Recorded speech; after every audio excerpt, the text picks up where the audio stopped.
Wah, sosmed pengajian nih panas. Apa-apa dikit salah. Ada ustadz ngomong sedikit digunting, rame. Kalau menghujat atau juga mungkin judgmental dengan yang berbeda pendapat, itu seperti di sosial media algoritmanya rame. Itu bukti bahwa masyarakat kita suka kontroversi. Sebetulnya saya itu resah dengan potongan-potongan video yang tidak bertanggung jawab gitu. Sehingga potongan video yang tidak bertanggung jawab ini kadang-kadang memancing komentar-komentar negatif. Ini sudah dinyatakan oleh Al-Quran 1400 tahun lalu. At-Taubah ayat 32. Qala Allah Ta'ala yuriduna ayyutfi'u nurallah bi afwahihim. Mereka semua ini ingin memadamkan cahaya Allah dengan statement mereka, dengan isu yang mereka goreng, dengan fitnah mereka. Wa ya'ballahu, Allah tidak mau, illa ayyutimma nurahu. Allah hanya ingin menyempurnakan cahayanya Allah, walau karihal kafirun, meskipun orang-orang kafir ini benci.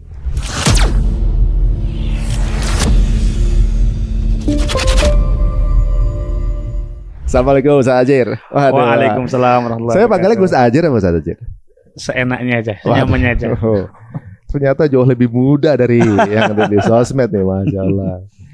Siap Gus.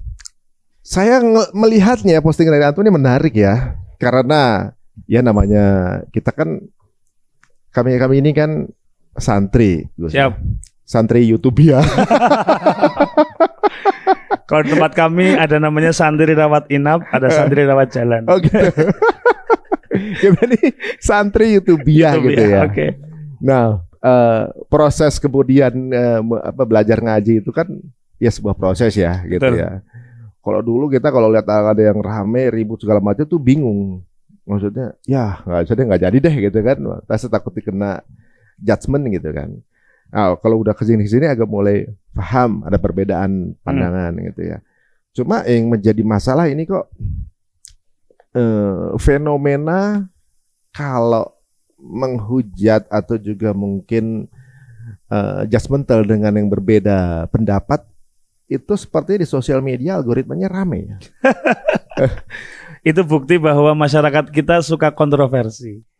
Oh, memang begitu berarti. Iya. Kalau ada mayam kayaknya nggak menarik. Betul. Ya. Oh. Kalau ada mayam nggak mungkin ada hook. Sekarang di medsos kan ada istilah hook. Gitu. Itu bukti bahwa masyarakat kita suka yang agak-agak kontroversi. Jadi kalau misalnya ada pertentangan, kemudian komen sesuatu, kemudian komennya agak sedikit berlebihan gitu, itu malah lebih suka mereka ya. Itulah faktanya. Yang jadi ini saya adalah mungkin agak unik ya, dikarenakan kadang-kadang yang dikomenkan orang-orang berilmu. Kita kan tahu ya usaha-usaha kita kan pasti punya latar belakang pendidikan yang tinggi gitu ya. Dan mereka udah paham perbedaan pandangan dari antar imam juga udah paham gitu. Kemudian kalau zaman dulu mungkin yang menazir sesama ulama gitu ya berbeda.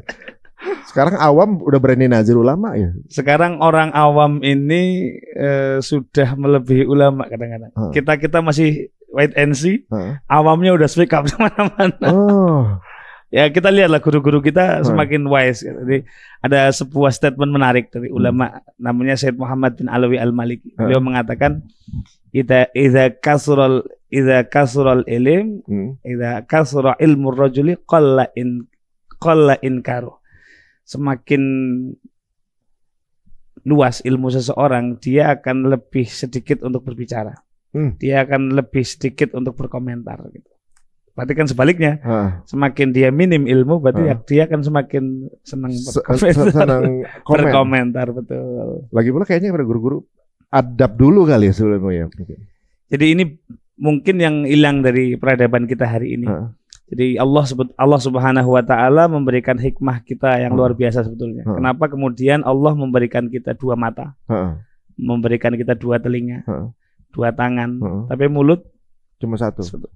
It's mean. Oh, hati-hati ya berkomentar. Artinya kita tuh harus banyak membaca, harus banyak mendengar, harus banyak berbuat.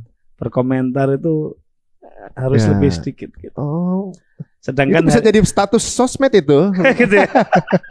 Sedangkan hari ini, kenapa medsos kita begitu ramai? Karena banyak orang yang jarinya lebih cepat daripada matanya, daripada telinganya. Masyarakat kita secara umum itu ada fenomena nyimaknya sebagian, tapi langsung menyimpulkan secara utuh. Nah, itu dia. Minim literasi kadang-kadang. Itu salah satu sebabnya. Kadang-kadang bahkan ada yang sudah bisa mengambil kesimpulan dari judul. Korban clickbait. Makanya kadang-kadang content creator kan pasti bikin clickbait ya, biar ditonton, bikin judul gimana. Orang udah komen dengan judulnya aja tuh. Belum nonton isinya. Belum nonton. Bisa begitu ya. Itulah. Tapi apapun gini, guru-guru kita, para ulama-ulama kita itu selalu memberikan contoh. Ini tentu bagaimana Nabi kita sallallahu alaihi wasallam memberikan contoh pada kita. Guru-guru kami, Habib Taufik Assegaf misal, itu selalu mengingatkan, pokoknya ketika kita masuk ke sebuah komunitas, terima masyarakatmu apa adanya. Jadi jangan belum apa-apa kita udah ngumpat, kita udah nyalain masyarakat, kita udah nyalain umat, jangan. Jadi terima mereka apa adanya. Nah, tugas kita sekarang menyesuaikan zamannya. Kalimun nas bi qadri uqulihim. Jadi sapalah masyarakat, sapalah komunitas itu sesuai dengan kadar akalnya. Jadi kita nggak bisa memaksa masyarakat untuk sama pemikirannya, sama sikapnya ya. Yang ada kita memaklumi, kita terima mereka apa adanya. Kita ini pikirkan strategi. Ini yang mungkin membuat pahala kita semakin besar, Mas. Amin, mudah-mudahan. Kalau gini. Saya tuh kan kalau teman-teman saya ini kan berbagai bendera ya. Betul. Gitu, dan kita hubungan baik gitu, dan kita juga paham kalau yang ketika di sini nggak ini, di sini nggak ini, yang ini begini misalnya, dan itu udah jadi sepakat untuk nggak sepakat misalnya kan kalau nggak sependapat gitu. Nah, hal seperti ini mestinya kan sama-sama kita jalankan kehidupan masing-masing gitu ya, ibaratnya. Oh, kalau ini memang begini dia biasanya gitu. Ini pergi berapa hari nggak keluarganya misalnya, ada yang urut, itu udah jadi maklum gitu misalnya. Tapi ketika kita melihat fenomena yang ada di sosial media kan, kita juga pelaku sosial media gitu. Betul. Terus kita ngelihat kenapa justru cara menyingkapinya itu nggak seperti saling sayang gitu maksudnya. Yang pertama, kita harus sadar dulu bahwa perbedaan itu sunatullah. Itu adalah sebuah ketentuan dari Allah. Walan tajida li sunnatillahi tabdila. Sunatullah itu sudah nggak bisa dirubah. Jangankan kita Mas Anto. Kalau kita mau membaca aja literasi salaf ya, baik dari Al-Qur'an, baik dari hadis atau asar para ulama, kita akan menyaksikan betapa beliau-beliau itu juga berbeda pendapat. Tetapi perbedaannya adalah mereka semua ini, para malaikat berbeda pendapat di hadis sahih misalnya, yang sering kita diterangkan oleh guru-guru kita. Ketika ada seseorang penjahat yang membunuh 99 nyawa, kemudian datang ke seorang rohib, minta advice, sama rohibnya tanya, apa dosamu sampai mau tobat? Saya sudah membunuh 99 nyawa. Kaget rohibnya. Aduh, kayaknya dosamu nggak diampuni deh. Akhirnya si pelaku kejahatan ini marah sama rohibnya, dibunuh lagi rohibnya. 100. Nah. Akhirnya cari rohib yang lebih proper, rohib yang lebih alim. Singkat kata, rohib yang baru ini memberikan kesempatan, membesarkan hatinya. Allah akan mengampuni dosamu, Allah akan mengangkat derajatmu. Syaratnya satu, kamu harus keluar dari circle-mu yang sekarang. Cari circle baru, cari dunia baru, hijrah fest. Oh itu. Oke. Nah, anggaplah dari sini nih, jalan di tengah jalan ini mati orang ini. Belum sampai ke titik tujuan hijrahnya. Ini baru mau berangkat ke hijrah fest mungkin. Tahu-tahu mati di tengah jalan. Ketika meninggal ini langsung nih malaikat azab, ini hadisnya sahih, teman-teman bisa lihat di hadis-hadis sahihnya Nabi sallallahu alaihi wasallam. Ketika sudah meninggal ini malaikat azab langsung dengan pedenya, ini jatahku ini, sudah membunuh 100 nyawa. Ketika mau dicincang, mau disiksa, datanglah malaikat rahmat. Bro, itu bukan jatahmu, ini jatahku, kata malaikat rahmat. Malaikat azab bingung, gimana jatahmu? Ini pembunuh 100 nyawa ini. Bagaimana mungkin Anda mau menjadikan ini orang mendapatkan rahmat? Kata malaikat rahmat, enggak. Meskipun dia sudah membunuh 100 nyawa, dia mau hijrah. Dia sudah meninggalkan dunia lamanya, sudah punya niat untuk taubat, dia sudah serius, sudah mau going nih. Nah, akhirnya terjadi perdebatan nih antara dua malaikat. Datanglah malaikat ketiga. Udah. Sesama malaikat dilarang berdebat. Akhirnya malaikat ketiga ini memberikan advice, udah gini aja deh, daripada kalian berdebat, ukur aja. Dari tempat berangkat menuju tujuan, tempat matinya ini lebih dekat kemana? Ternyata lebih dekat ke tempat orang ini mau hijrah. Selisihnya nggak banyak. Apa yang terjadi? Maka si 100 nyawa yang hilang tadi, pembunuhnya mendapatkan rahmat. Masya Allah. Cuma gara-gara dia lebih dekat menuju tempat dia hijrah. Artinya adalah ini malaikat. Ini yang cerita Nabi ya. Nggak mungkin ngarang gitu. Artinya apa? Malaikat yang tidak punya hawa nafsu saja berdebat. Gitu. Nah, kalau kita membaca di hadis sahih bagaimana para sahabat ketika Nabi memerintahkan untuk la tusallul asra illa fi Bani Quraidah. Janganlah kalian sholat asar kecuali di Bani Quraidah. Akhirnya berangkat tuh sahabat. Sampai di tengah jalan waktu asar hampir habis. Nah, disitulah para sahabat berbeda pendapat. Ada yang literal memandang perintah ini apa adanya. Perintahnya Nabi itu kita disuruh sholat asar di Bani Quraidah. Walaupun harus keluar waktu, perintahnya gitu. Selesai. Satu pihak mengartikan enggak, itu pesannya Nabi supaya kita cepat-cepat. Supaya waktu asar kita harus sampai. Kalau ternyata belum sampai, ya kita jangan sampai mengakhirkan sholat. Jadi sholatlah dimanapun kita berada. Di saat masuk waktu asar kita sholat dulu. Para sahabat berdebat. Dan akhirnya terpecah. Yang tetap sholat on time, akhirnya nggak di Bani Quraidah. Yang di Bani Quraidah akhirnya udah offside, sudah lewat waktu. Setelah ini semua selesai, Nabi kemudian melihat ada diskusi ini antara para sahabat, tidak ada satupun yang disalahkan oleh Nabi. Kullukum qad asabtum, kalian semua benar. Kenapa? Karena perbedaannya didasari ilmu yang baik dan dengan niat yang baik, bukan mencari benar. Tetapi semua sadar ada ijtihadnya. Artinya perbedaan itu sebetulnya sebuah keniscayaan. Perbedaan itu fitrah ya. Fitrah, betul. Bersatu itu berarti perintah, berarti bersatu. Perintah. Berarti kalau kemudian kita menyikapi perbedaan dengan lembut dan saling menghargai, itu sunnahnya kayak gitu kan? Harusnya seperti itu. Sunnahnya seperti itu ya. Dan itu tidak mungkin tercipta ketika kita tidak saling mengilmui, tidak saling mendengar, tidak saling memahami.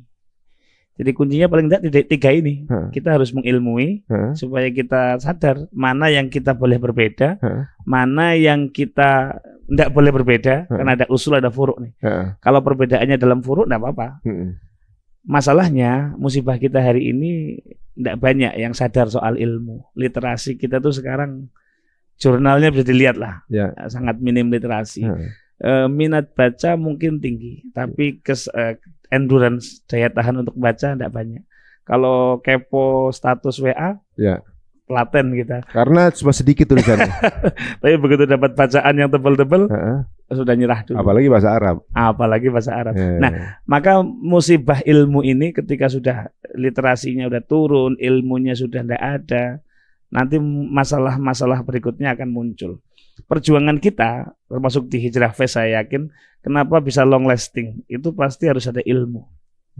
Sehingga Al-Imam Syafi'i mengatakan, Ra'aitul ilma sahibuhu karimu, wa in waladadhu abaun li'amu. Saya melihat orang yang punya ilmu ini pasti akan berakhir dengan kemuliaan.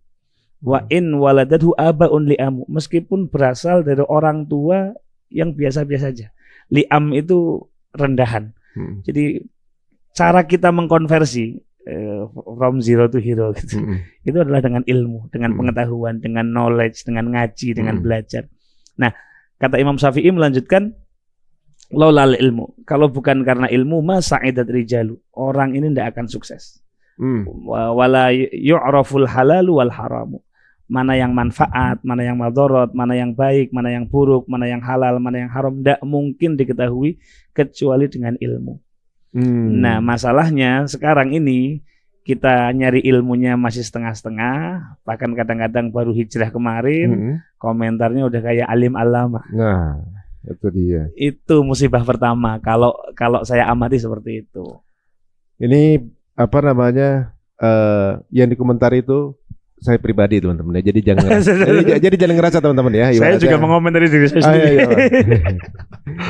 Jadi memang fenomena yang cukup unik sekarang ini bahwa dengan mudahnya mengakses informasi, kemudian hampir semua orang punya akun sosmed sendiri. Tanggung jawab yang dimiliki hanya sebatas jempol dan handphone jaraknya nih. Iya. Tapi kalau mereka yang tahu yang tahu resikonya atau juga mungkin akibatnya kalau salah itu pasti walaupun dekat kita akan ragu-ragu untuk melakukan sesuatu yang impactnya besar gitu kan. Betul. Nah ini tapi sekarang banyak kan jadi kayak kita mudah gitu kemudian berbicara yang kurang ahsan gitu kepada ahli ilmu gitu kan, yang dianggap berbeda mungkin gitu.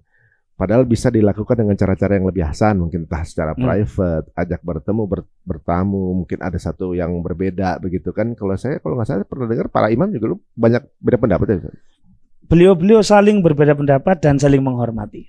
Saya pernah membaca buku namanya Al-Khairatul Hisan fi Manaqibi Al-Imam Abi Hanifah An-Nu'man. Jadi Al-Imam Abu Hanifah itu Imam Hanafi. Salah satu imam yang tidak menyunahkan kunut. Tidak menyunahkan membaca bismillah. Tidak menjaharkan bismillah, maaf. Suatu hari di kitab itu diceritakan Imam Syafi'i sholat di komplek pemakamannya Imam Abu Hanifah. Di situ Imam Syafi'i, sebagaimana kita maklum, Imam Syafi'i itu yang mewajibkan bismillah dengan keras. Dan beliau termasuk yang menyunahkan kunut. Ketika sholat di kompleknya makamnya Imam Abu Hanifah, di kitab itu diceritakan beliau bismillahnya pelan. Kemudian tidak kunut. Ditanya Imam Syafi'i, bukannya Anda itu kalau bismillah keras ya? Bukannya Anda itu kalau subuh kunut ya? Kok tidak kunut? Kok bismillahnya lirih gitu. Apa kata Imam Syafi'i? Saya menghormati yang ada di kuburan ini. Masya Allah. Dia wafat padahal. Adabnya ya. Segitunya gitu. Karena ya tadi karena perbedaan pendapat itu didasari dengan ilmu.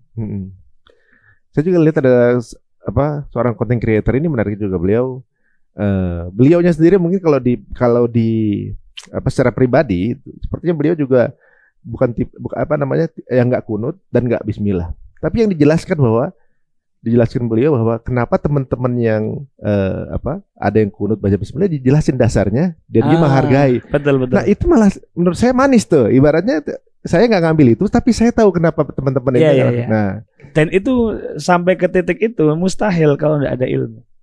Jadi tugas kita sekarang adalah bagaimana mengajak masyarakat untuk melek literasi, mau membaca, sadar dengan perbedaan. Kalaupun ada yang berbeda, sekali lagi kita harus menyikapinya dengan dewasa, dengan ilmu, bukan dengan caci maki, bukan dengan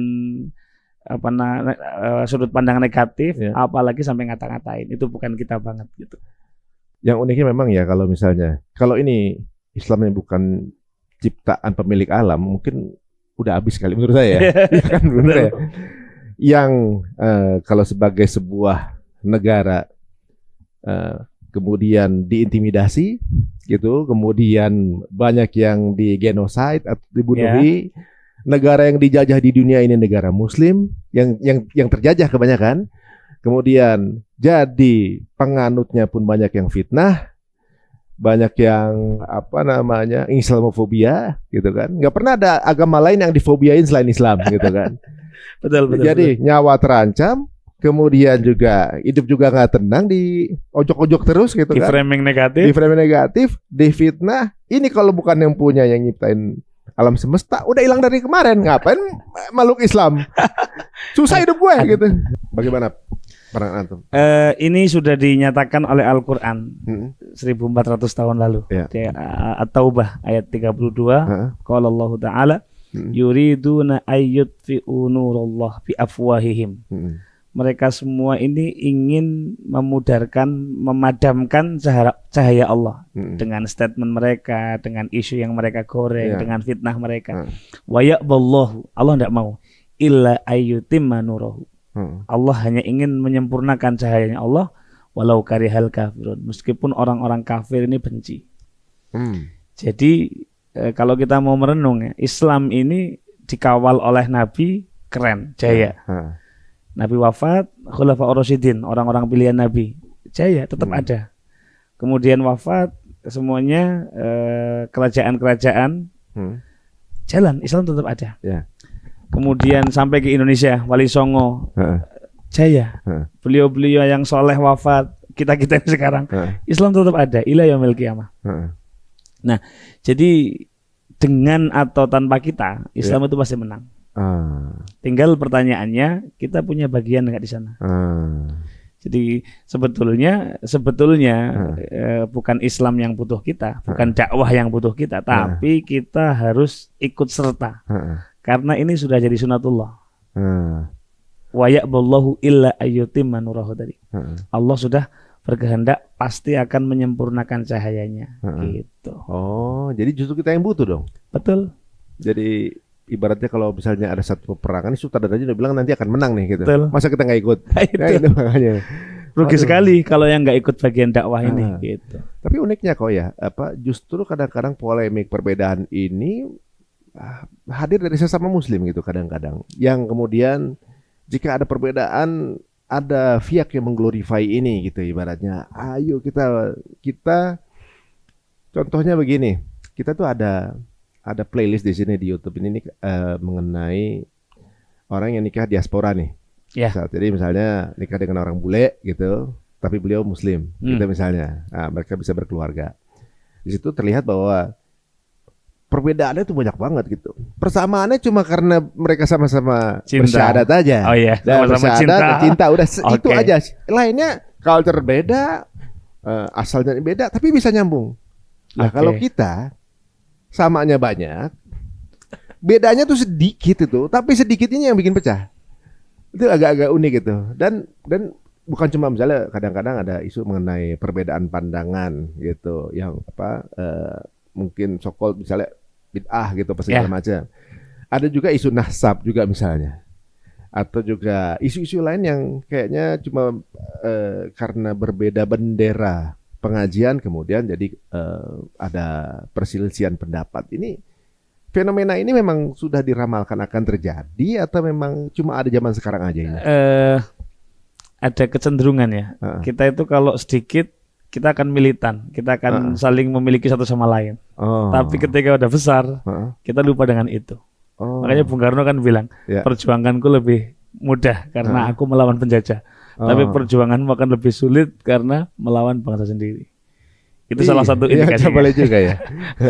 Nah, kemudian yang kedua, tadi kembali ke awal, kita itu minimnya ilmu tadi, kita sering gagap untuk merespon persamaan di antara kita, karena minimnya ilmu juga. Yang ketiga, ada kecenderungan follower itu tergantung siapa yang di-follow. Kalau yang di-follow ini kemudian tidak menunjukkan kedewasaan sikap, itu sampai ke bawah tuh impact-nya. Nah, maka barangkali tugas kita hari ini adalah bagaimana yang punya follower, bagaimana para asatidz, bagaimana para simbol-simbol ini juga menunjukkan kerukunan, kebersamaan gitu. Itu mungkin harus kita mulai dan harus kita masifkan hari ini. Karena Ustadz juga saya tahu pasti banyak yang punya pandangan beda sama pandangan Ustadz nih. Kalau antum sendiri cara menanggapinya gimana? Spesifik ya ke konten yang kita buat ya. Al-Fakir kan kebetulan memang aktif di sana. Jadi sebetulnya saya itu resah dengan potongan-potongan video yang tidak bertanggung jawab gitu. Sehingga potongan video yang tidak bertanggung jawab ini kadang-kadang memancing komentar-komentar negatif. Nah, masalahnya adalah kebetulan yang motong video ini di Indonesia minoritas. yang kebanyakan kita pro atau kontra dengan narasi potongan itu. Tantangannya adalah ada yang sudah menjawab, tetapi kadang-kadang tidak pakai ilmu. Ada yang sudah menjawab dengan baik, ilmunya keren, mumpuni, tetapi yang ditonjolkan bukan ilmunya, tetapi like and dislike-nya. Sudah nyebut golongan lah, sudah ngata-ngatain fisik lah. Sehingga poin yang tersampaikan tidak pada substansi ilmunya, tetapi lebih pada identitas organisasi, identitas pengajiannya, identitas golongannya dan sebagainya. Nah, kami melihat ada kekosongan di sini. Jadi bagaimana kita bisa menjawab itu? Kita kan disalah-salahkan nih. Anggaplah ya, kita disalah-salahkan, amaliyah kita dibid'ah-bid'ahkan tadi. Sebetulnya kalau kita mau baca literasi para salaf aja, udah terjawab sebetulnya. Dan setahu saya ketika kami menjawab, saya tidak pernah menyebutkan golongan, saya tidak pernah main body shaming, tidak ngata-ngatai apa yang mereka nggak suka gitu ya.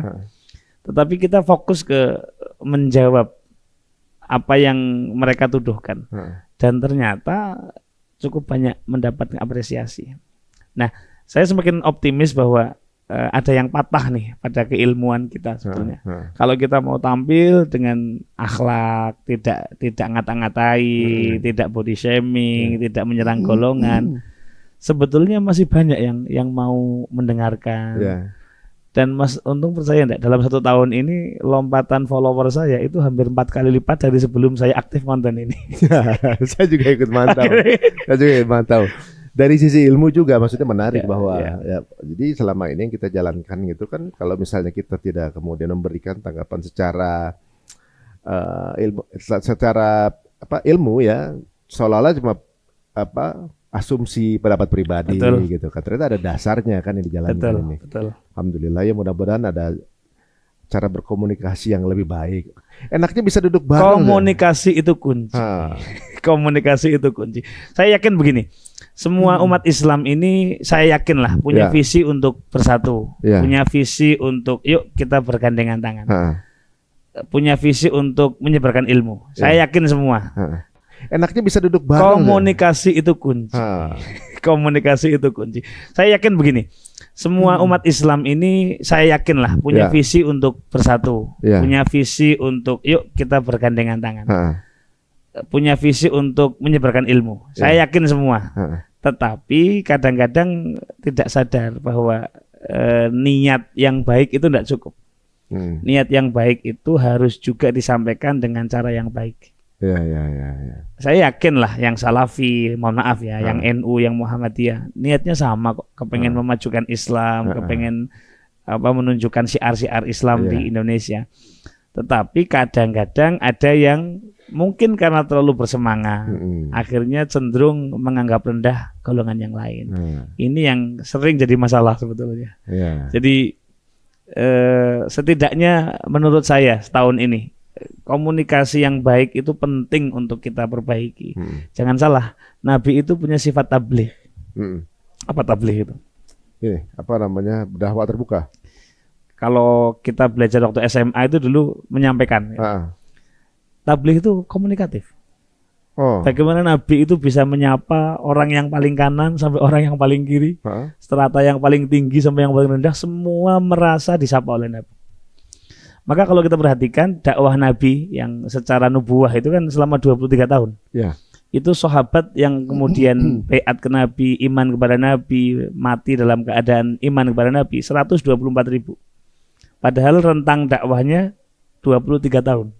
Coba pesantren mana, pondok mana, lembaga pendidikan mana yang dalam 23 tahun santrinya atau siswanya yang tercatat 124.000. Itulah betapa dahsyatnya komunikasi Nabi Muhammad SAW. Maka Nabi punya ilmu penting yang harus kita perhatikan, para pegiat-pegiat dakwah khususnya medsos ya. Kata Nabi, laisa minna, bukan golonganku. Siapa? Man lam yuwakkir kibarona, anak muda yang tidak menghormati yang tua, walam yarham sigharana, senior yang tidak mau asih asuh ngemong kepada yang lebih muda. Nah, hari ini seolah-olah ada gap. Yeah. Ini baby boomers, ini Gen Z. Kadang-kadang ini kemana gitu. Itu yang jadi kayak semacam ada miss di perjalanan komunikasi ada missnya ya. Iya. Nah kalau sekarang ini apa fenomena ini pernah ada atau gimana? Atau memang udah diramalkan atau akan selalu ada? Dulu ada, cuma karena belum ada medsos. Jadi mungkin nggak seramai ini. Sekarang ini ada medsos, sehingga banyak orang yang belum siap bersosial tapi punya media. Kadang-kadang banyak teman saya itu kadang-kadang di luarnya pendiam, tapi di medsos cerewet. banyak gitu ya. Itulah orang-orang yang belum bisa bersosial di dunia nyata, tapi dia punya media. Kan berisik sekali akhirnya medsos kita hari ini. Jadi merasa ada kontrol, karena cuma tinggal jempol aja kan. Nah selama Nabi, kemudian yang pasti kan guru kita bersama ya. Allahumma shalli alaihi wa ala alihi. Nah beliau ini pasti menemukan berbagai kejanggalan, keganjilan atau juga perbedaan penafsiran misalnya. Bagaimana cara Nabi mengkritik? Apa di publik? Apa dengan kata-kata kasar? Atau dengan cara yang lain gitu? Tergantung perbedaannya. Ada perbedaan, ada kesalahan. Ada dua hal. Kalau perbedaan, Nabi sangat mengapresiasi. Ada satu riwayat di Ihya Ulumuddin. Jadi suatu hari Nabi Muhammad ke Masjid Nabawi saat itu. Ada 3 sahabat yang lagi membaca Quran. Lagi berzikir, lagi membaca Quran, tapi caranya beda-beda. Ada yang pertama Sayyidina Abu Bakar Siddiq radhiyallahu an. Beliau membaca Qur'annya pelan, zikirnya pelan, tidak pakai suara, silent. Nabi diam, melihat saja. Yang kedua ada Sayyidina Umar. Beliau zikirnya keras, baca Qur'annya keras. Nah, ada yang ketiga Sayyidina Bilal bin Rabah. Itu beliau membaca Qur'annya agak remix gitu. Ayat ini campur dengan ayat ini gitu. Nabi nggak langsung menyalahkan. Ini pelajarannya. Jadi Nabi tanya dulu, Abu Bakar, kenapa kamu bacanya begitu? Kok kamu bacanya pelan? Ya Rasulullah, ini unaji Rabbi. Saya ini lagi munajat sama Allah. Kalau munajat itu bisik-bisik. Buat apa? Saya keras-keras, lirih aja Allah dengar. Oke. Dan nggak disalahkan sama Nabi. Sama Nabi diapresiasi. Geser ke Sayyidina Umar yang bacanya keras. Kenapa kamu bacanya keras? Kata Sayyidina Umar, inni uqidhun niyam wa uzajjiru syaitan. Saya ini lagi membangunkan orang-orang yang tidur biar mereka bangun. Waktunya qiyamul lail nih. Dan saya lagi menggiring setan biar pergi. Karena setan ini takut sama sebenarnya Sayyidina Umar kan. Nah, Nabi enggak menyalahkan. Oh gitu. Oke. Nabi tersenyum aja. Kemudian Sayyidina Bilal bin Rabah, kenapa kamu kok bacanya nyampur-nyampur gitu? Artinya ayat ini dicampur dengan ayat ini. Ukhalitu tiba bit-tibi. Saya lagi mix minyak wangi dengan minyak wangi kalau bahasa sekarang. Karena beliau pakar Quran, mana yang layak di mix gitu lah kurang lebih. Apa respon Nabi? Kullukum qad asabtum. Kalian bertiga enggak ada yang salah. Masya Allah. Lihat bagaimana Nabi mengapresiasi cara para sahabat berzikir kepada Allah. Nah sekarang kan kita enggak. Pokoknya kalau beda berarti kita harus permusuhan. Iya. Kalau kita caranya enggak sama, berarti kita enggak segolongan, enggak begitu. Iya. Islam tuh enggak sempit gitu.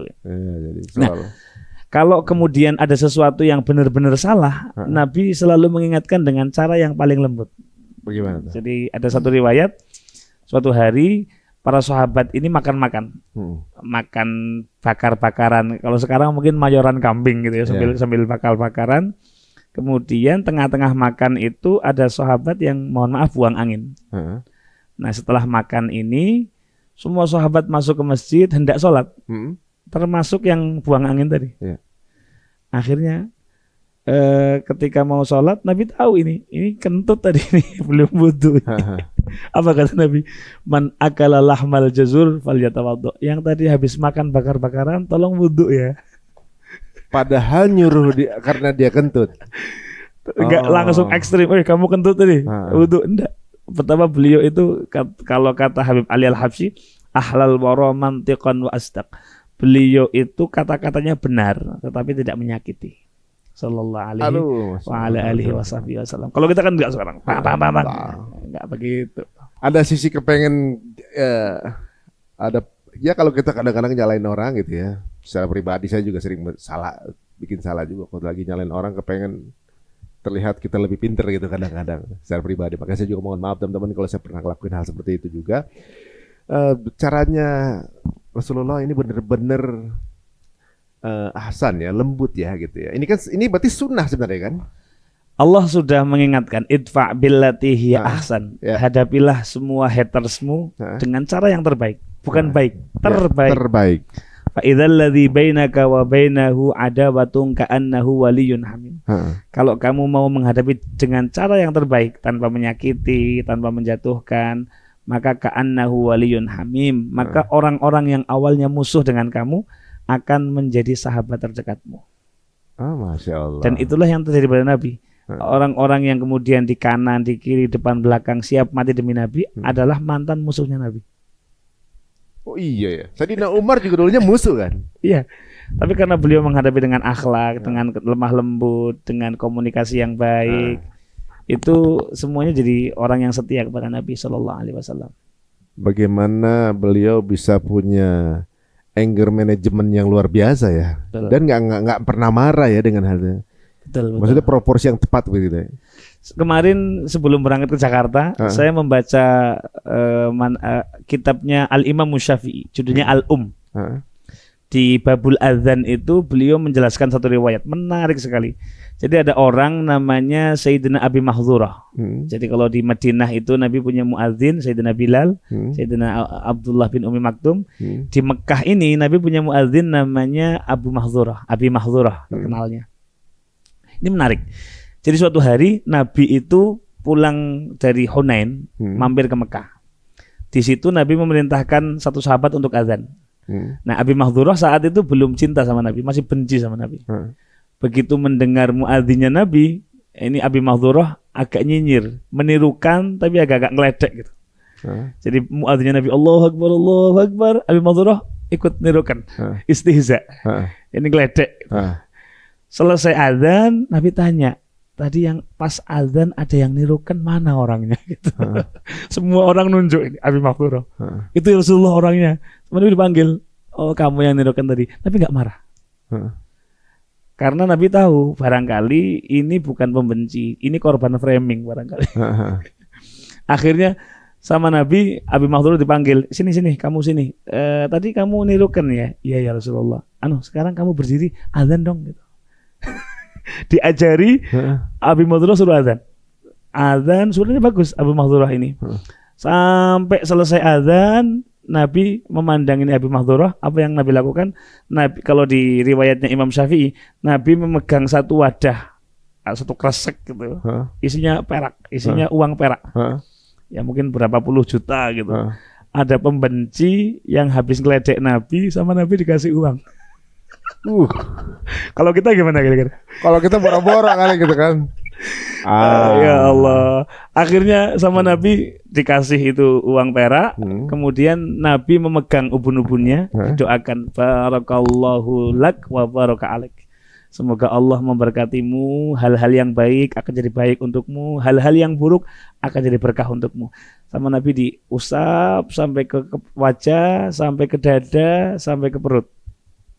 Kata Abi Mahdzurah, sebelum aku azan, orang yang paling aku benci adalah Nabi. Dan setelah aku azan, Rasulullah adalah orang yang paling aku cintai. Masya Allah. Jadi bagaimana Nabi merespon orang yang meledek itu perlu kita pelajari. Wah, itu tapi memang butuh kedewasaan mental itu untuk lakuin itu ya. Tetapi poinnya adalah ini harus kita perbanyak kisah-kisah semacam ini supaya kita nggak mudah terprovokasi, supaya kita nggak membalas umpatan dengan umpatan, minimal kita menahan diri. Menarik gini ya, jadi justru sunnah ini yang nggak jarang dijalankan gitu ya. Sunnah mengingatkan sih mau dijalankan gitu. Coba sunnah untuk caranya mengingatkan ini Rasulullah itu juara. Kita nggak kekurangan mau'izah hasanah, kita nggak kekurangan ceramah. Sekarang aksesnya di mana-mana. Yang kita kekurangan barangkali adalah mau'izah uswatun hasanah. Kita kekurangan sosok yang menjadi teladan kita. Dan kita sepakat lah, apapun golongan kita, apapun bendera kita, contoh kita adalah Nabi Muhammad SAW. Jadi ada banyak alasan kita berbeda, tapi kita harus punya alasan Nabi kita sama. Aduh, Masya Allah, Antum ini termasuk yang menjalankan itu ya. Moga-moga. Kami juga masih belajar Mas Antum. Kami juga masih belajar. Mohon maaf teman-teman. Jadi kalau banyak yang menuduh saya ini cari masalah dan sebagainya. Enggak. Kami itu hanya resah dengan potongan-potongan video yang entah kapan, kemudian di remake lagi. Pernah kita coba menjawab tanpa menyantumkan video aslinya. Komentarnya itu fitnah, video itu nggak ada, Ustadz kami nggak begitu kok gitu. Tapi begitu kita potong mahalun nizaknya, poin yang memang diperdebatkan oleh mereka kita potong, mereka nggak bisa ngelak. Toh itu memang ada. Gitu. Dan selagi itu khilafiyah, kami nggak pernah mempermasalahkan. Yang saya ingat ya. Jadi kalau memang itu masalah khilafiyah atau memang dengan segala hormat, saya sangat mengikuti ceramahnya Ustadz Salafi. Mereka luar biasa dalam tegasnya terhadap nas-nas Quran Sunnah, semangatnya mereka memanage pengajian. Saya salut ke Ustadz Salafi ya. Jadi yang terpaksa kita speak up adalah satu yang memang benar-benar salah, tapi sudah terlanjur kaprah. Yang kedua, hal-hal yang sebetulnya tidak bid'ah, artinya para ulama berbeda pendapat, tapi dengan seenaknya kami dibid'ah. Yang ketiga, mispersepsi. Hadisnya benar, keterangannya benar, tapi keterangannya nggak sempurna. Poin-poin ini yang selalu kita concern menjawab. Jadi kita nggak pernah kok nyari masalah gitu ya. Contoh deh, misal soal buaya, kan sempat ada tuh makan buaya dan sebagainya. Karena kami tahu ini khilaf soal kotoran misal. Kotoran suci misal, kami tahu ini khilaf, maka kami nggak pernah ngusik soal itu. Jadi kalau Mas Ari perhatikan, yang kita kritisi itu yang memang benar-benar tidak keluar dari hal-hal tadi. Dan di akhir video saya selalu ngomong, kita ngomong ini bukan lagi pintar-pintaran, tetapi kita ingin mendudukkan masalah ini secara proporsional. Dan kita nggak harus sama kok, tapi jangan saling membid'ahkan, jangan saling mengkafirkan gitu. Dan memang saya harus akui, baik followers kami ataupun netizen secara umum memang banyak yang belum dewasa. Kita udah mengingatkan, jaga adab baik ya teman-teman, jangan caci maki. Cuma kan namanya masyarakat, kita nggak bisa memaksa. Ya mungkin ada yang, saya terwakili Gus selama ini memendam. Itu kan kita memang nggak bisa semalam jadi ya. Ini memang harus butuh proses panjang untuk pendewasaan bersama. Tapi misalnya ada yang kemudian tertarik untuk berdiskusi terbuka sama antum dengan senang hati. Dengan senang hati. Yang penting bukan adu emosi, bukan debat yang pakai nada tinggi, otot enggak. Yuk kita bedah kitab kita masing-masing. Ini kitab kami seperti ini.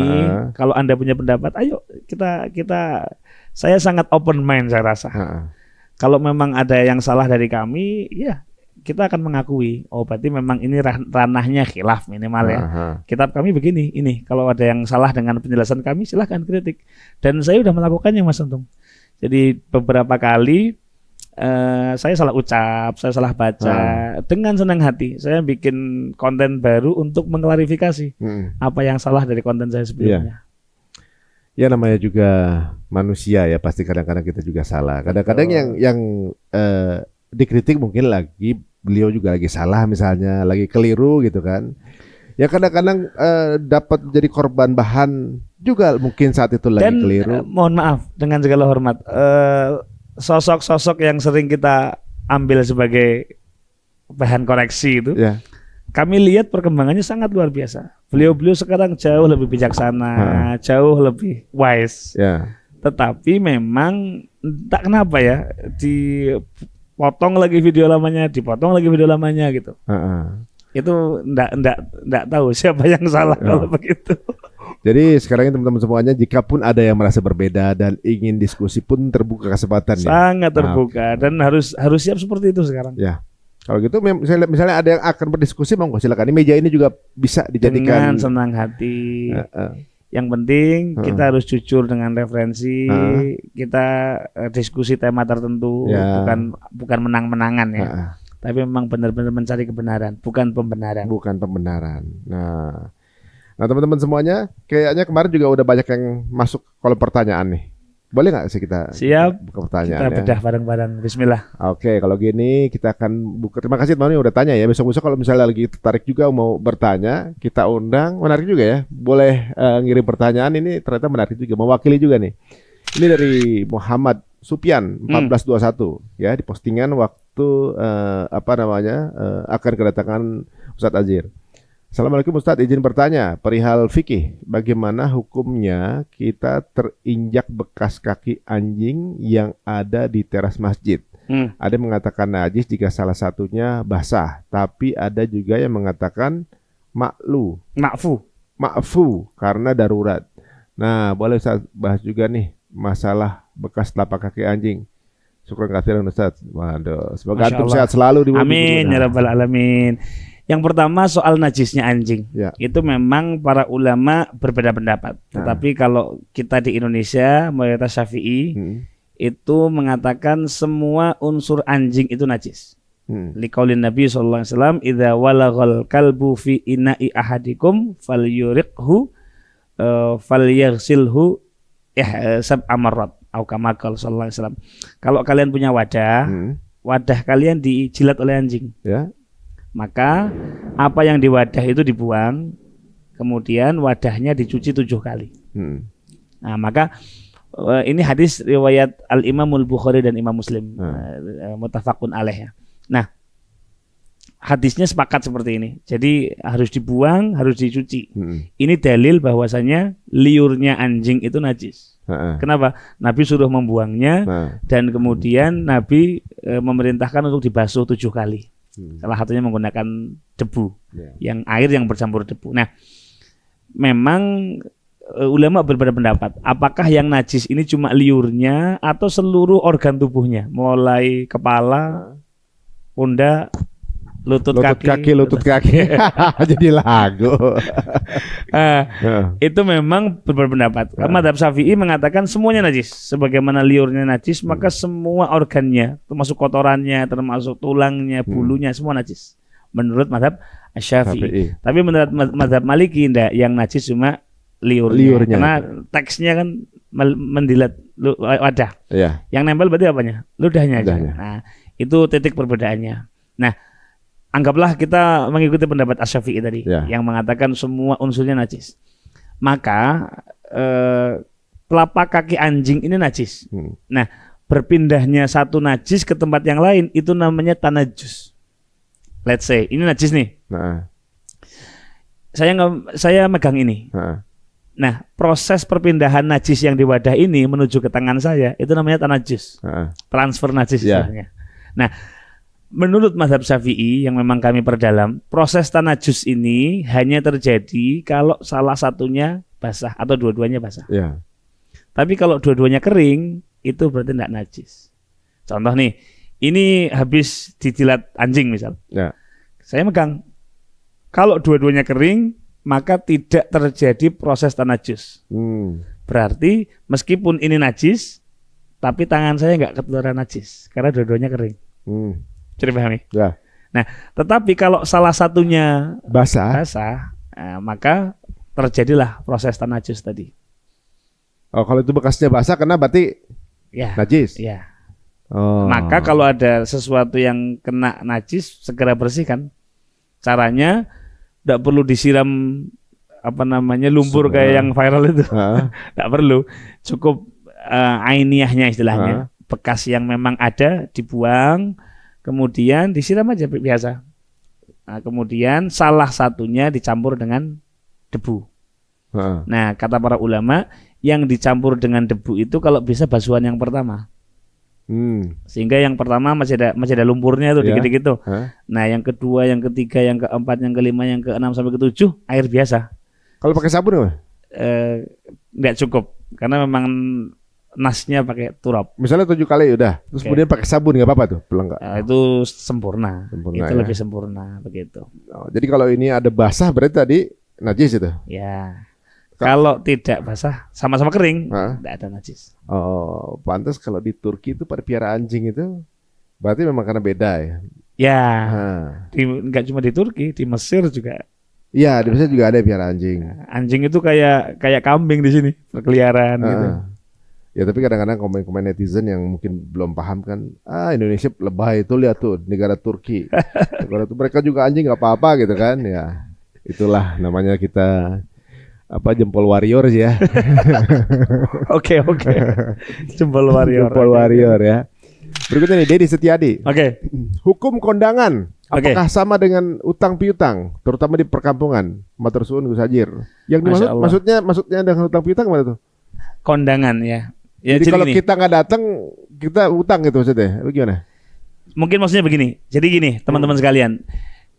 Dalam sebuah transaksi, dalam sebuah muamalah, itu yang penting akadnya. Itu poinnya. Jadi kita mau praktek apapun, yang harus kita telisik awal itu prakteknya gimana? Akadnya apa? Gitu. Saya punya hajat nih, teman-teman datang. Oke, ini secara common sense aja, secara pengetahuan umum aja. Kita datang ke rumah teman yang lagi punya acara. Coba kita niatnya ngasih utang atau niatnya bantu? Bantu. Nah, kalau bantu berarti nggak transaksional dong? Enggak. Nah, pokoknya semampunya, sebisanya, begitu. Kondangan nggak ada zaman Nabi. Bid'ah ini. Oh iya. Berani nanya, Pak Dedi. Jadi gini. Ini pengetahuan umumnya. Sesuatu yang zaman Nabi tidak ada itu tidak serta-merta haram. Contohnya kondangan ini. Zaman Nabi nggak ada tuh. Iya juga ya. Saya bakar kondangan. Wah kalau itu gitu. karena ini berarti justru banyak yang apa namanya Bita bilang ini Bita mestinya. Cuma betapa bijaksananya orang tua kita dulu di Nusantara, di Indonesia. Kalau lagi ada yang punya hajat, kan kebutuhannya banyak tuh untuk sewa ini, beli itu. Maka kita mengamalkan firman Allah, ta'awanu 'alal birri wat taqwa wala ta'awanu 'alal ismi wal udwan. Itu saudara kita mau nikah loh, yuk kita bantu. Ada yang bawa beras, ada yang bawa uang, ada yang ngasih ini. Kalau dalam literasi Jawa, kon itu supaya, dangan itu ringan. Kondangan supaya ringan. Nah, jadi konsep awalnya meringankan. Jadi keliru kalau ada kondangan baru dapat undangan sudah pusing. Aduh, ini harus gimana nyiapin duit. Tapi emang udah bergeser makna itu ya memang. Kondangan tuh. Jadi yuk semampunya saja, sebisanya saja, tidak perlu memaksakan. Yang pertama. Jadi kita datang itu dengan happy. Yang kedua, kalau kita sepakat bahwa ini adalah saling membantu, ya berarti tidak perlu dong kita mengharapkan nanti dulu saya nyumbang dia 1 juta. Kok nggak balikin lagi gitu? Maka kembali lagi ke pertanyaan, gimana hukumnya Gus? Tergantung akadnya. Kalau memang di situ berlaku itu adalah hutang piutang, kan ada tuh beberapa dicatat, didata gitu ya. Kalau memang nawa itu awalnya itu akadnya adalah hutang piutang, ya kita nggak bisa menafikan. Tapi kalau secara umum tadi yang saya tanyakan, itu kan memang sifatnya membantu. Ya berarti bukan utang piutang, itu hanya bantuan saja. Berarti pas kondangan dia tuh berhitung dong. Bisa kasih 1 juta nih. Gak ikhlas dong gitu. Ibaratnya kan ngasih ya. Pokoknya Ilya awas ya, ntar dia gak kondangan 1 juta kita hitung nih gitu. Bisa cuma aja. Sulit juga nandai banyak orang. Iya sih benar juga. Jadi kalau kita katakan utang piutang juga agak memaksa. Tapi ada juga nih mungkin ini antara kondangan mirip juga dengan yang punya pendapat mengenai tahlilan. Iya. Gitu kan, yang iya orang udah meninggal kemudian harus nyiapin apa katanya keluarin duit lagi buat tamu segala macam kan begitu tuh kebanyakan. Kenapa? Menarik sekali. Ini saya tunggu dari tadi. Kembali lagi tahlilan 7 hari, 3 hari dan sebagainya itu budaya. Ya. Zaman Nabi tidak ada. Cari di sahih manapun tidak ada. Di kitab. Nah, cuma tadi konsep awalnya bukan berarti kalau tidak ada ini bid'ah. Bukan berarti kalau nggak ada ini kemudian haram gitu. Tergantung apa isinya. Karena jangan lupa juga Nabi itu menganjurkan, ada seorang sahabat datang ke Nabi Rasulullah, inna ummi matat, ibu saya meninggal Rasulullah. Apa atasaddaqulaha, apakah saya perlu sedekah untuk ibu saya? Maka kata Nabi, ayo sedekah. Sedekah apa yang paling afdal Rasulullah? Sakyul ma, berikan hidangan minuman untuk saudara-saudara dan orang-orang, sedekahkan, niatkan untuk orang tua kita yang sudah meninggal. Nah, kalau kita mau telisik, yang diniatkan oleh orang-orang yang mengadakan tahlilan, baik 3 hari, 7 hari, 40 hari, karena kami melakukan ya, itu niatnya memang bersedekah untuk orang tua, niatnya. Tetapi kita juga tidak menafikan beberapa orang ini terlalu memaksakan. Jadi konsepnya lebih memberatkan.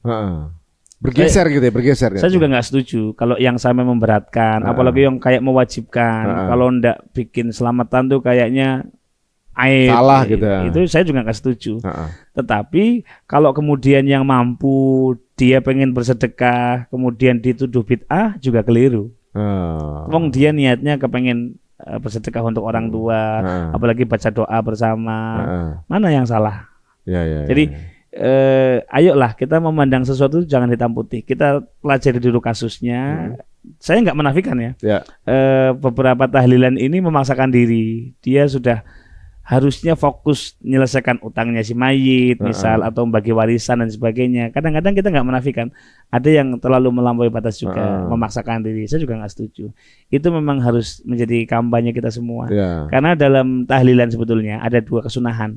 Jadi di tradisi kami di Jawa Tengah ya, itu bagi tetangga, orang-orang yang kenal dengan sahibul musibah, disunahkan untuk memberi makan.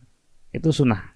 Dulu ada sahabatnya Nabi namanya Ja'far bin Abi Thalib, Ja'far Thayyar namanya. Ketika beliau meninggal, Nabi memerintahkan isna'u li ali Ja'far ta'aman. Yuk, Ja'far ini meninggal dunia. Yuk kita buatkan makanan untuk keluarganya Ja'far. Yang ngajak Nabi? Yang merintahkan Nabi. Jadi di situ ada ketika ada orang meninggal itu ada 2 kesunahan. Kesunahan pertama, kita sunnah membuat makanan untuk yang sahibul musibah. Kesunahan kedua, keluarganya mayit sunnah untuk bersedekah makanan. Maka di Saudi itu ada namanya Asya'ul Walidain. Asya'ul Walidain itu kayak selamatan juga sebetulnya. Jadi orang yang masih ada bersedekah untuk orang tua yang sudah meninggal. Namanya bukan tahlilan, bukan selamatan, namanya Asya'ul Walidain. Itu kata Syekh bin Bas boleh. Loh. Nah, artinya apa? Yang kami lihat di daerah kami minimal ya, itu dua-duanya diamalkan. Jadi ketika ada yang meninggal tanpa disuruh nih, tetangga ada yang bawa beras, ada yang bawa uang, ada yang amplop dan sebagainya. Nanti yang masak juga bukan keluarganya mayit, yang masak itu adik ibu-ibu, kerabatnya, tetangganya gitu ya. Yang punya musibah ya udah tenang di dalam gitu. Nah, ini sunnah. Nah, ketika beras terkumpul, uang terkumpul, kemudian sahibul musibah pengen sedekah, masa nggak boleh? Iya. Masa jadi haram, masa jadi bid'ah gitu. Nah, kalau konteksnya seperti ini, ya kan sama-sama happy. Keluarganya mayit seneng karena tetangga-tetangganya mengamalkan sunnah. Ya. Dibahagiakan lah ya. Iya, yang punya musibah juga seneng karena dia bisa bersedekah untuk mayit. Nah, ketika ada yang memaksakan itu yang nggak benar. Ketika ini jadi wajib itu keberatan kita. Kadang-kadang memang keluarga itu sebenarnya nggak mampu memaksakan diri. Jadi sebenarnya kalau nggak mampu ngomong aja ya, nggak apa-apa sih sebenarnya ya. Tapi memang mengedukasi masyarakat kita juga nggak mudah. Iya sih, iya. Jikapun misalnya tahlilan itu fully dilarang gitu misalnya, completely, berarti ya kondangan juga. Iya dong. Harusnya. Iya, misalnya semua tahlilan itu bid'ah total gitu, nggak ada apa tadi apa namanya pandangan antum gitu ya. Rasulullah pernah ngelakuin ini dan itu gitu. Misalnya udah pokoknya total bid'ah gitu. Berarti kondangan juga bid'ah dong. Jadi gini, kita menghukumi sesuatu yang tidak ada zaman Nabi itu sesederhana ini. Ini gelas zaman Nabi ada enggak? Gelas seperti ini? Nggak ada. Ya kita lihat aja isinya, kontennya ada nggak yang bertentangan? Nggak ada. Kalau enggak ada, ya kita nggak punya hak untuk melarang. Kecuali ternyata mohon maaf, ini isinya minuman keras. Ya dilarang, bukan karena gelasnya. Bukan karena isinya. Nah, kita mau ngomong tahlilan, kita mau ngomong kondangan, mau ngomong ulang tahunan, apalagi hijrah fest dan sebagainya. Ya kita harus fair apa isinya. Kalau memang kontennya ini baik, kontennya ini kajian, kontennya ini mengajak orang untuk ingat pada Allah, kontennya adalah saling membantu dalam kebaikan, kontennya adalah mendoakan orang lain, apa yang mau dilarang? Iya. Gitu. Memang belum ada di zaman itu ya. Ya, tapi bukan serta-merta kemudian haram, dosa gitu. Wah, sebenarnya pandangan-pandangan holistik ini diperlukan ya berbagai sangat diperlukan. Ya karena saya juga nggak setuju terhadap orang-orang yang terlalu memaksakan harus tahlilan, harus 7 hari. Saya nggak setuju. Kalau Anda mampu, tetangga-tetangga membantu Anda punya sesuatu yang cukup untuk sedekah, silahkan semampunya. Kalau nggak mampu, nggak apa-apa. Bahkan di pondok kami, kami sering campaign. Ya. Jadi warga siapapun yang mau mendoakan untuk mayit kemudian nggak mampu, silakan ke pondok aja. Nanti sama-sama santri kita bacakan. Kita makan bareng semampunya aja tanpa memberatkan sahibul musibah. Jadi masih ada fleksibel lah ya, sangat fleksibel. Ya mudah-mudahan bisa diambil ya. Ini ada satu hal yang ternyata Islam ini kalau dipahami itu empuk juga ya. Tapi kita masih membuka kolom diskusi di bawah nih. Kalau sangat yang berbeda dengan senang hati. Dengan hati ya. Berikutnya Muhammad Ali Fikri. Di era Gen Z yang semuanya inginnya instan dan mudah. Nitip nasihat untuk kita nih. Ya Allah, penting sekali. Bacaan apa yang sebaiknya kita lakukan yang mudah namun banyak dan besar faedahnya. Oke, jadi ada sebuah nasihat dari seorang ulama hadis namanya Al-Hafidh Ibnul Iraqi. Beliau mengatakan la ta'khudhul ilma illa min afwahil ulama. Jangan mengambil ilmu kecuali bertalaki, duduk bareng dengan guru, dengan mentor. Karena hidup kita terlalu singkat kalau untuk trial and error atas semua kesalahan-kesalahan itu. Nah, jadi sebagaimana kita mau bikin event, pasti kan kita akan cari tahu orang yang analisa dulu, kita cari mentor dan sebagainya. Mentor itu untuk apa sih? Untuk meminimalisir kesalahan. Supaya kita nggak meniru, supaya kita nggak perlu melakukan kesalahan-kesalahan yang nggak perlu kan begitu. Nah, maka saran saya untuk teman-teman semua yang mau memulai untuk kajian atau tadi kepo hal-hal baru, yang paling penting cari mentor dulu. Harus cari ulama talaki dulu. Nah, nanti guru ini yang akan ibarat dokter ini, oh kamu itu harusnya ini, kamu itu harusnya ini, ahli gizi. Kita mau makan aja kan nyari advice ke benar. Ke ahli gizi. Nah, maka untuk asupan-asupan ilmu kita juga harus ada mentor ke sana. Jangan kemudian asumsi pribadi tanpa dasar gitu ya. Itu nanti lebih besar bahayanya daripada manfaatnya. Sama seperti kita nggak enak badan nih, kemudian kita ke apotek ngarang-ngarang nih obatnya. Asal beli aja. Kira-kira manfaat sama mudaratnya besar mana? Lebih mudaratnya pasti. Nah, di samping nanti kosnya membengkak, belum tentu efektif gitu kan. Nah, sama dengan mencari obatnya jiwa ini. Ilmu kan obatnya jiwa, ilmu kan nutrisi hati. Supaya kita nggak overdosis, supaya proporsional, harus ada mursyid istilahnya, guru pendamping yang benar-benar bisa memetakan diri kita. Kita ini sekarang pasnya apa, ngajinya apa? Oh, sirah dulu, fikih dulu, Quran benerin dulu bahasa Qurannya, bahasa Arabnya benerin dulu. Nanti step by step kita akan naik kelas tuh. Sekarang banyak orang lompat karena nggak pakai guru, asal dengarkan podcast, asal baca-baca potongan-potongan quotes. Dia sudah merasa alim alama ini. Udah ngasih kesimpulan dan kadang-kadang memberikan keputusan gitu ya. Waduh. Itu bahaya sekali, betul. Ada lagi pertanyaan dari Wajih Azim. Ustaz Azir, saya aswaja berakidah Asy'ari. Namun keluhan saya selama ini, kenapa banyak orang yang mengaku aswaja di Indonesia itu seringkali gampang merendahkan orang lain hanya karena baru belajar dan tidak bisa baca kitab, bahkan memisahkan orang lain dari aswaja dengan cap wahabi gitu misalnya. Padahal akidah aswaja mengajarkan kita untuk lebih toleran dan berlemah lembut kepada saudara. Siap. Saya tahu yang semacam ini hanyalah oknum. Gitu. Di Wahabi pun ada sikap-sikap seperti itu oleh beberapa orang, tapi saya sering mendapatkan perlakuan semacam ini dari orang aswaja itu sendiri. Di mana aliran ini yang saya percaya dan saya anut. Justru beberapa penganutnya saya lihat kuat dalam berdebat, tapi kurang dalam merangkul saudara. Menurut Ustaz Azir, apa yang menyebabkan golongan oknum aswaja ini banyak yang bersikap seperti itu? Apakah karena baru belajarkah atau karena fanatik buta? Karena dari pengalaman pribadi, saya seakan baru diakui sebagai aswaja ketika saya mengolok-olok Wahabi. Saya memberanikan diri bertanya kepada Ustaz Azir di kolom komentar ini karena saya beberapa kali melihat kebijaksanaan Ustaz Azir dalam memberi jawaban. Masya Allah. Semoga jawaban Ustaz Azhar bisa mengobati rasa traumatis saya karena perlakuan oknum wajah yang tidak adil kepada saya belakangan ini. Terima kasih. Masya Allah. Barakallahu fikum. Ini beliau rendah hati juga ya untuk menyampaikan ini ya.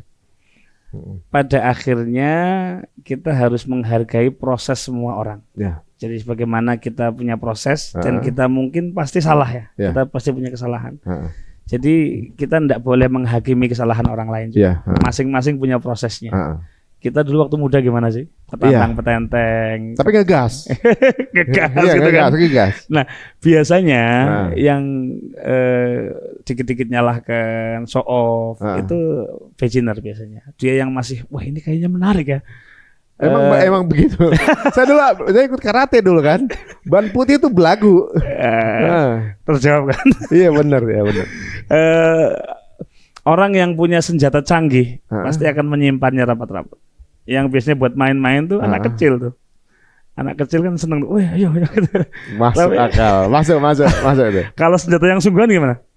Dikip. Nggak boleh yang tahu. Nah, fase itu, fase kekanak-kanakan, fase puberitas itu saya rasa dialami oleh semua orang. Iya. Baik, mohon maaf, Aswaja, Ahlussunnah wal Jamaah ataupun yang lainnya.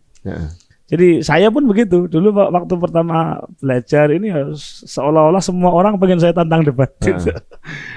Itu yang harus kita sadari pertama, kita harus bersimpati atas proses setiap orang itu beda-beda dan prosesnya masing-masing.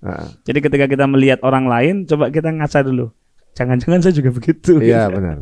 Nah, yang kedua, mari open mind, jangan berhenti untuk belajar. Kadang-kadang kita nggak usah ngomong orang lain lah. Kita melihat tingkah laku kita, postingan kita 10 tahun yang lalu, 12 tahun yang lalu. Suka ketawa saya. Gak usah begitu, saya juga dulu. Semuanya.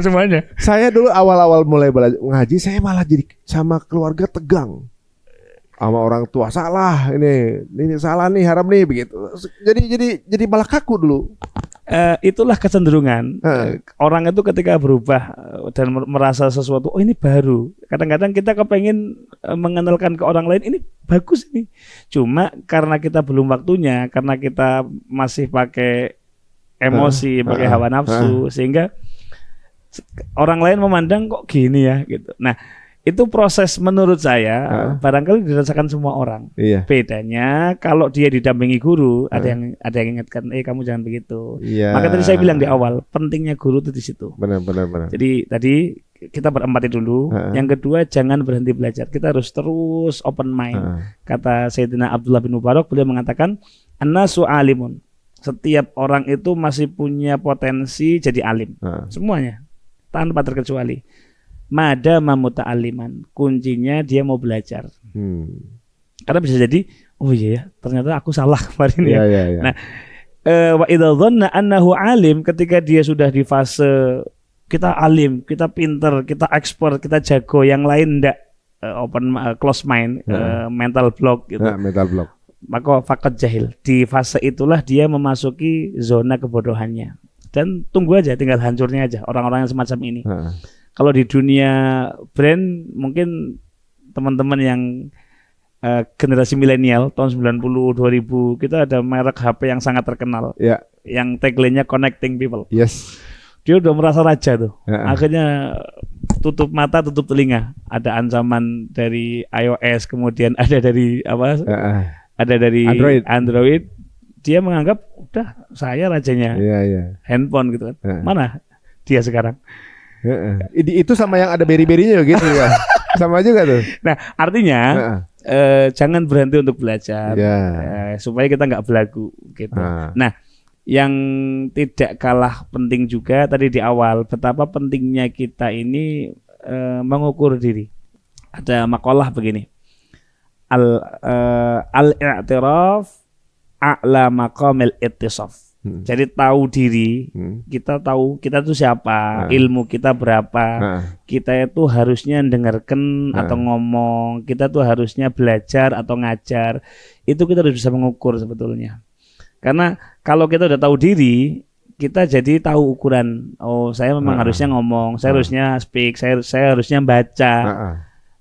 Kalau Anda kiper ya jangan Nyerang. Kalau Anda penyerang ya jangan iktikaf di belakang. Nah, maka al-i'tiraf mencari positioning diri itu penting.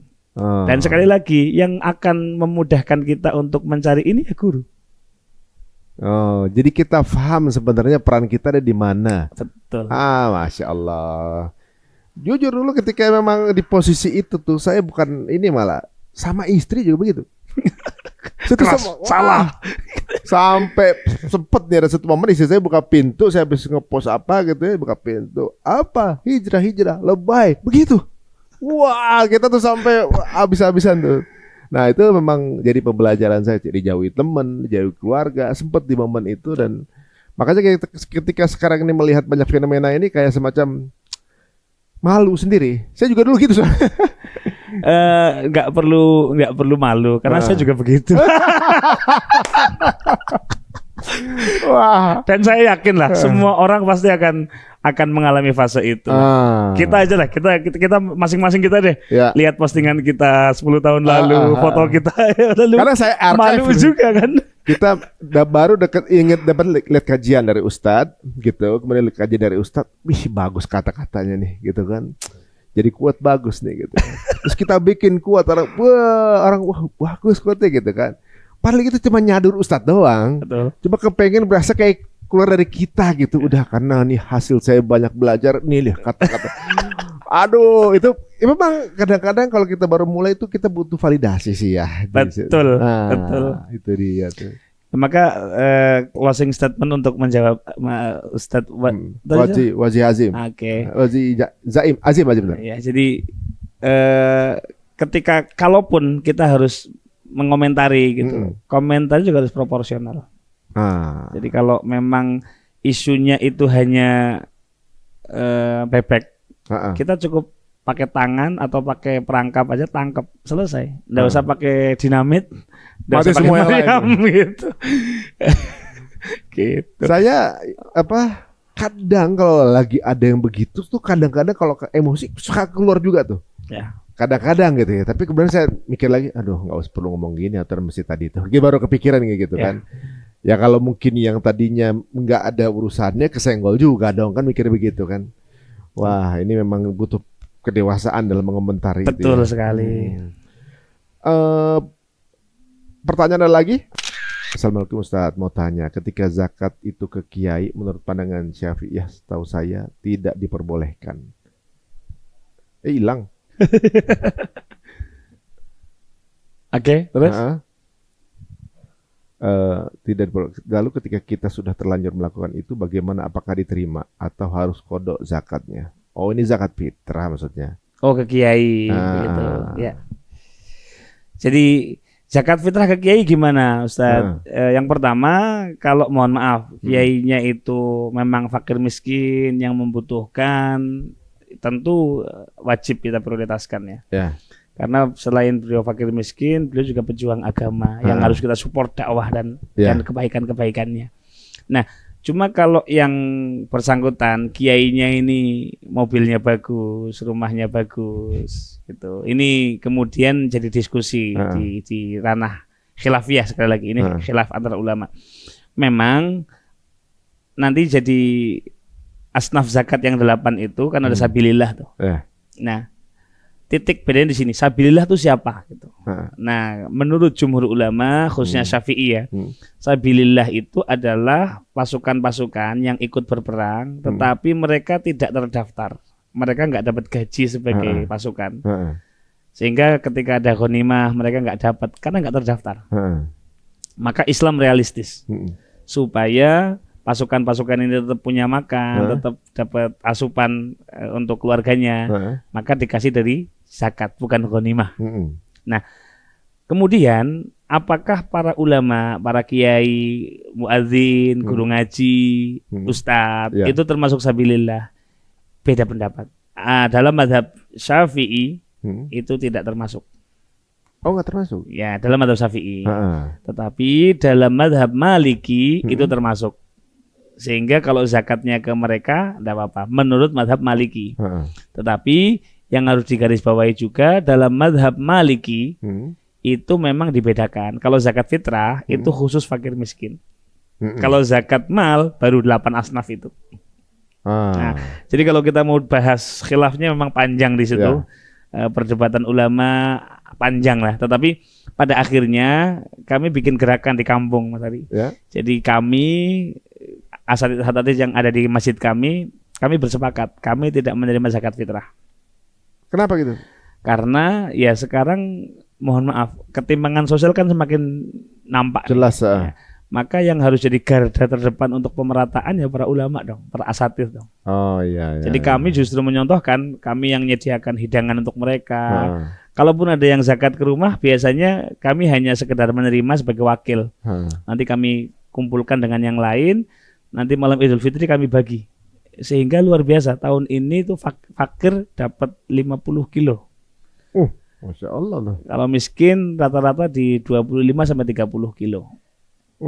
Cuma kami komitmen, jadi saya, kakak dan semua asatidz yang di tempat kami sepakat tidak menerima kecuali yang memang miskin. Yang memang miskin kami jatah. Cuma yang memang berkecukupan ya supaya masyarakat juga tidak memandangnya asik gitu. Ya, benar. Kita juga nggak punya beban moral kan? Benar. Ya, mungkin kalau proses untuk membuat mengedukasi butuh waktu ya. Mungkin biar ngerasain dulu. Ya. Mungkin kalau misalnya udah terlanjur gimana tuh? Apa dicari di antara mustahiknya itu mungkin ada yang masuk kali mujahid kali apa gitu kali gitu. Kalau yang sudah terlanjur ya semoga diampuni oleh Allah. Yang pertama, yang kedua coba ditelisik. Saya yakin masih bisa masuk kategori fakir atau miskin. Insya Allah kebanyakan ya. Kecuali yang benar-benar kaya ya. Gitu. Karena kaya itu ada 2 kategori dalam fikih. Ada ghaniyun bil mal, ada ghaniyun bil kasab. Orang yang kaya dengan harta, dengan aset. Ini agak jarang. Jadi orang yang dia nggak perlu kerja, dia nggak perlu nyari nafkah, dia sudah punya aset yang cukup, mulai dia hidup sampai umur ghalib atau umur kebiasaan dia akan meninggal. Let's say deh, kita umur 50 misal. Umur rata-rata tuh 63. Selama 13 tahun nggak kerja, nggak usah bisnis, nggak usah dagang, asetnya masih cukup untuk hidup. Itu kan kaya bener. Itu namanya ghaniyun bil mal. Nggak banyak mungkin. Ghaniyun bil mal itu nggak banyak. Tapi ada yang ghaniyun bil kasab, orang yang kaya dengan pekerjaannya. Jadi orang yang sudah punya pekerjaan, yang mana pekerjaannya itu cukup untuk menafkahi keluarganya dan dirinya. Nah, ghaniyun bil kasab ini mungkin lumayan banyak di sekitar kita. Nah, di luar itu kalau asetnya dia nggak ada, pekerjaan dia juga masih kembang kemis, maka namanya fakir, maka namanya miskin. Oh, itu udah masuk miskin itu? Ya, jadi kalau fakir miskin itu nanti begini kategorinya. Fakir itu orang yang nggak punya pekerjaan sama sekali, atau yang kedua orang yang dengan pekerjaannya tidak mencapai setengah dari kebutuhannya, itu fakir. Let's say kebutuhan berapa? 100.000. Tapi penghasilannya cuma 30.000. Itu fakir. Kalau pekerjaannya ada, tapi tidak mencukupi setengah lebih kebutuhan 100.000, dia cuma punya 70.000, 80.000, itu namanya miskin. Oh gitu. Siapa tahu masih masuk kategori Ustaz ya. Jadi dan masih banyak saya rasa. Masih banyak ya. Mudah-mudahan jadi nggak terlalu rasa bersalahnya nggak kejawab sampai sekarang ya. Ini ada lagi pertanyaannya agak sedikit ngeri-ngeri sedap nih, nggak apa-apa Ustaz? Siap, ayo. Ini dari Rez ya, Rez Al. Izin bertanya Ustaz Ajir. Jumat lalu saya mendengarkan khutbah yang mana isi khutbah itu mengatakan bahwasanya tindakan ziarah kubur kepada orang alim dengan niat dikabulkan hajat adalah dosa syirik. Bahkan kita dilarang mencium batu nisan kuburan. Kebetulan juga beberapa hari setelah itu saya hadir di acara haul Imam Haddad, dan setelah acara ada seorang habib yang mengatakan semoga hajat kita dikabulkan. Yang saya tangkap adalah hadir acara haul sama dengan meminta dikabulkan hajat oleh sohibul haul. Saya benar-benar nggak mengerti, mohon pencerahannya Ustaz. Nah ini mungkin banyak juga mungkin yang punya pertanyaan mirip seperti ini begitu. Yang pertama, sebelum kita menyimpulkan, kita tanya dulu ke yang melakukan. Jadi ada orang yang berdoa di sebelah kuburan. Itu mendoakan ahli kubur atau meminta kepada kuburan itu? Itu kan beda kan? Tangannya sama, ngangkat begini. Fisiknya sama kalau kita lihat ya. Kegiatannya dalam kelihatan fisik kita lihatnya sama. Ya, gitu makanya klarifikasi dulu. Anda ini minta ke kuburan atau minta di sebelah kuburan, tapi Allahumma firlahu warhamhu wa'afihi. Beda kan? Ya. Kalau meminta ke kuburan itu bisa jadi nanti syirik. Kalau memang minta, tapi kalau memang meminta Allahumma firlahu warhamhu di sebelah kuburan, nanti dulu. Itu harus kita clearkan dulu yang pertama. Jangan dihukumi general. Oke, jangan langsung divonis begitu. Yang kedua, dalam bahasa fikih itu kita mengenal ada namanya at-tawassul bil amwat, bertawasul dengan orang yang sudah meninggal. Ini memang para ulama berbeda pendapat. Jadi kita ziarah kubur, mendoakan mayit, memikirkan bahwa kita bakal mati, itu semua ulama clear, semua sepakat boleh, sunnah hukumnya. Mendoakan mayit, bertafakur bahwa kita akan meninggal, itu hukumnya sunnah. Nah, untuk yang ketiga ini memang ada perbedaan pendapat di antara para ulama. Kita datang ke kuburan, kemudian bertawassul istilahnya. Tawassul ini memintanya kepada Allah, tapi melalui perantara. Ini boleh enggak? Gitu. Nah, itu dia tuh. Nah, ini kayaknya banyak pertanyaan itu tuh. Nah, memang sebagian ulama tidak memperbolehkan. Tetapi ada ulama-ulama yang memperbolehkan dengan dalil apa? Yang pertama, Nabi Muhammad SAW punya ibu sambung, namanya Fatimah bintu Asad. Namanya Fatimah bintu Asad. Ini ibunya Sayyidina Ali bin Abi Thalib kalau mau wajah. Ketika Fatimah bintu Asad ini meninggal, Nabi sedih betul karena Sayyidah Fatimah bintu Asad ini yang mengasuh Nabi dari kecil. Nabi kan mulai kecil ditinggal wafat ayahnya, udah nggak punya ayah ketika lahir bahkan. Ketika umur 4 tahun ibunya juga wafat. Nah, maka di antara yang mengasuh Nabi itu Sayyidah Fatimah bintu Asad. Ketika Sayyidah Fatimah bintu Asad meninggal, Nabi mendekati beliau sambil mengatakan anti ummi ba'da ummi, riwayatnya panjang itu. Engkau adalah ibu setelah ibuku dan engkau rela berlapar-laparan untuk memberiku makan, memberiku baju dan sebagainya. Setelah itu riwayatnya Nabi kemudian mendatangi kuburan, memerintahkan beberapa sahabat untuk menggali kubur.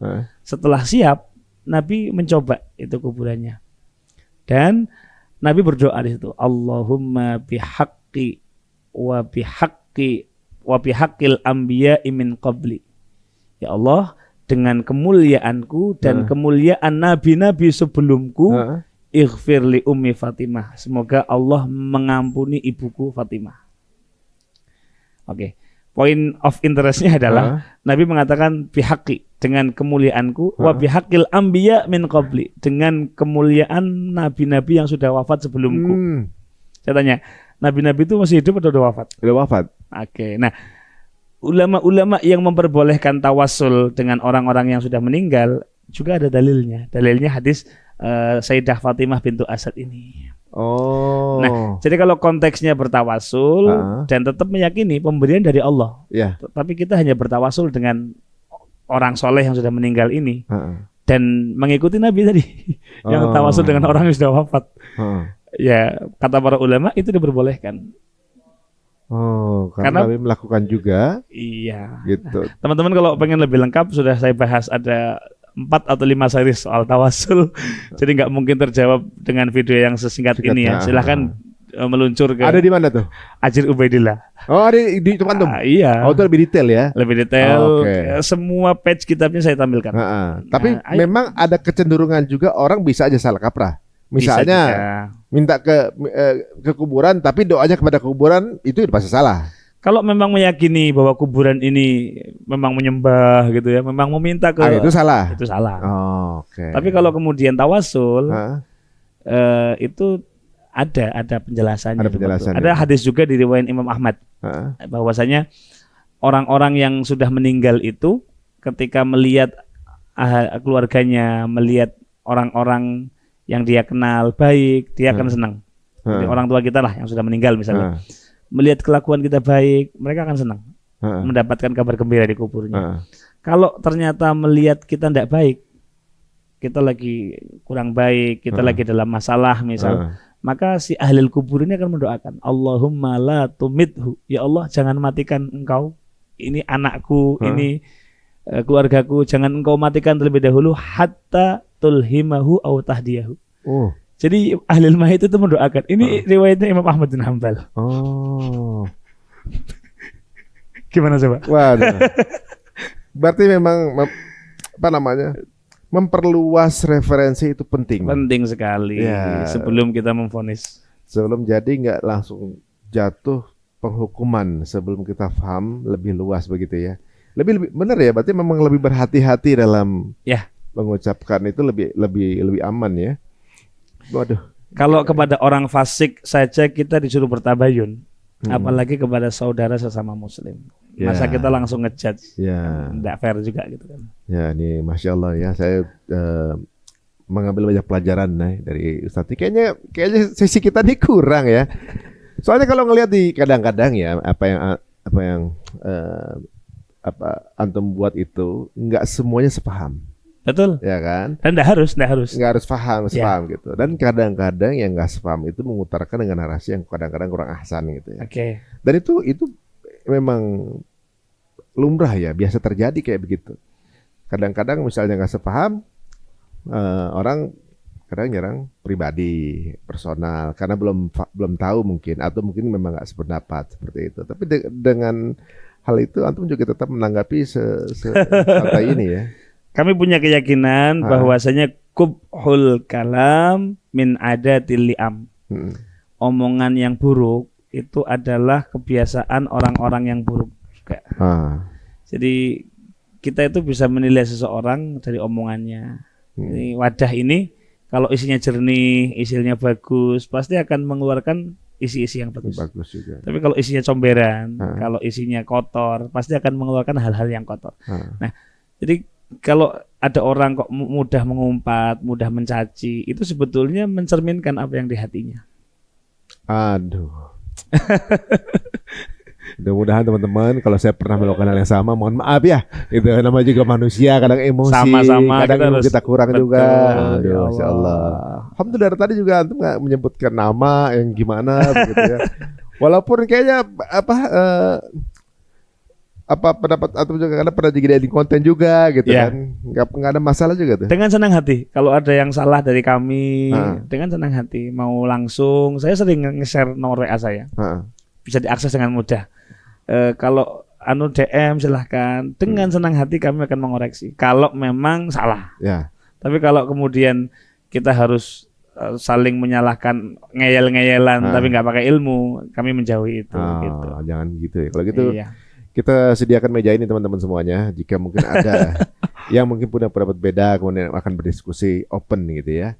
Aduh, saat ini kayaknya nggak akan tuntas nih kalau kita bahas semuanya. Tapi menarik memang semuanya kita. Semoga bermanfaat. Ya, dan jangan kapok untuk. Siap, insya Allah. Mas Untung juga jangan kapok kehadiran saya. Wah, luar biasa ini.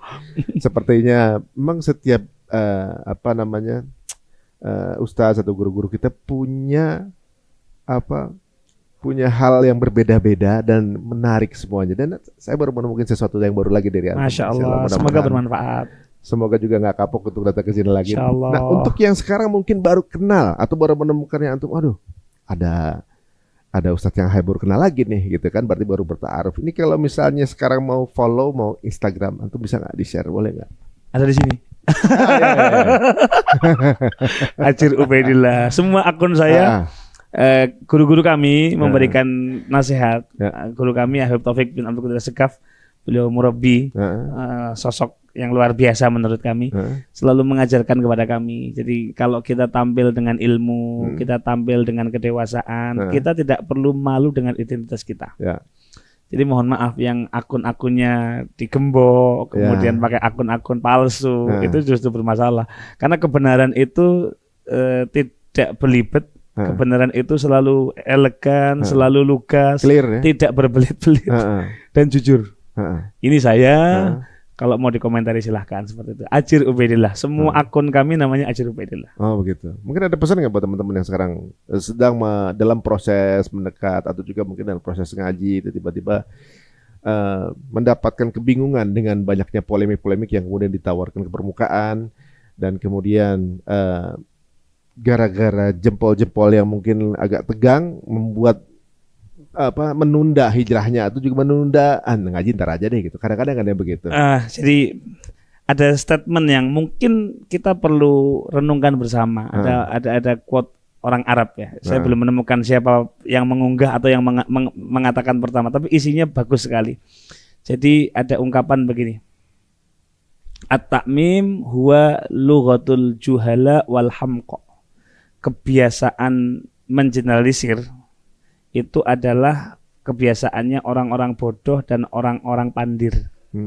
Jadi ketika melihat sebuah kesalahan, ketika melihat sebuah yang nggak wajar, jangan langsung bikin kesimpulan.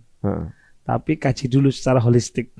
Kaji dulu dengan berbagai sudut pandang sebelum kemudian menyimpulkan.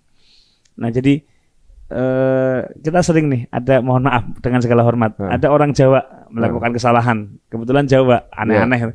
Itu komentarnya apa kadang-kadang? Jawa hama dan sebagainya. Nanti kalau ada suku lain, saya Jawa ya, disclaimer ya, bukan. Palembang kemarin. Ya, waktu masalah rendang. Nah, jangan seperti itulah. Jadi kita harus, pada akhirnya kita harus sadar diri. Kita itu sama-sama manusia. Kita itu sama-sama punya kelebihan dan punya kekurangan. Jadi ayo jaga kewarasan ini.